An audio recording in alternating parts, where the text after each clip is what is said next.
The mega company Google has just done it again. They are a company that is known to break down barriers, look at every process and system that every organization has, trying to find out the best practices, the best way to go about something, the best way to approach something.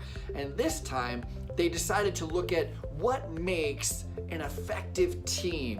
What are the character traits of a team that gets the best results? And they came up with a top 5 list that is going to knock your socks off. Okay, so the first 4 are probably not gonna knock your socks off. The first 4 actually are pretty standard. They're things that you would already think. Number 1, dependability. If you have a team full of individuals that are dependable, they get their work on time, they get their work done on time, well, that's already, you're off to a good start with a pretty effective team, and you know that already. The second thing is structure and clarity. If you have a team that knows what it's supposed to be doing and all the team members know what's expected of them, you ever worked in a situation where somebody's like, hey, do you know what I'm supposed to be doing today? And you're like, I don't even know what I'm supposed to be doing today. That's not an effective team when you're questioning what everybody is supposed to be doing. So the second thing is expectations are clear, standards are clear. The third thing is mission driven, and this is at the individual level. This is every individual part of the team, everyone on the team is mission driven. They're doing work they love to do, that they have a personal connection to. I work in long-term care, and it is so easy and actually quite wonderful to find most of the people in my teams their mission is the same shared vision of everyone, and that is to provide the absolute best end-of-life care to people who are dealing with those circumstances. The fourth thing is impact. And this is where, as a group, you bring a group together for one reason, really, and that is to create meaningful impact. And so if you have a team that is all focusing on the same goal, we're going to make this change so we can affect these lives in this positive way, that impact is a huge ingredient to an effective team. Number five is the absolute best. I could not have articulated it as well as Google does. They are geniuses at this kind of stuff.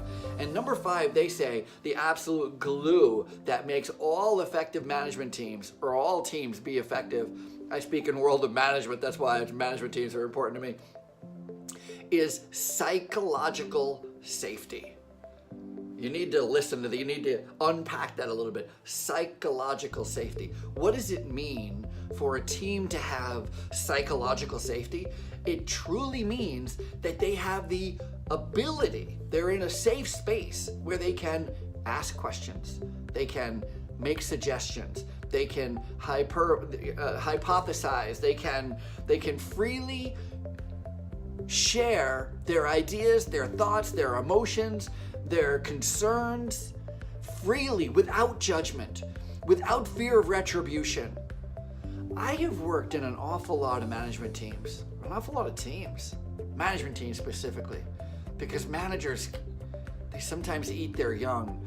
They're sometimes pretty terrible with other managers. Other department heads treat other departments, especially if they're a new department head or different in any way. It can get kind of scary out there. They take away that psychological safety net, where I've been in meetings where people who speak up are immediately shut down. They're immediately disrespected, from the eye rolls and the head rolls to the absolute, we've done that before, or that sounds stupid, or, you're new, or something like that.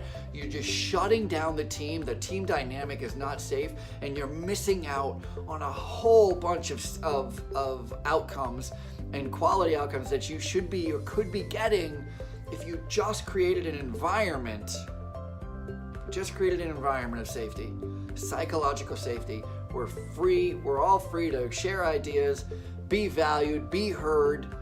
Psychological safety, the glue that holds together all teams, makes them effective. Super great. I'm going to post the article that I got this from in this video, in the notes in this video. Read it at your leisure and start practicing psychological safety in your teams. It's going to make the difference.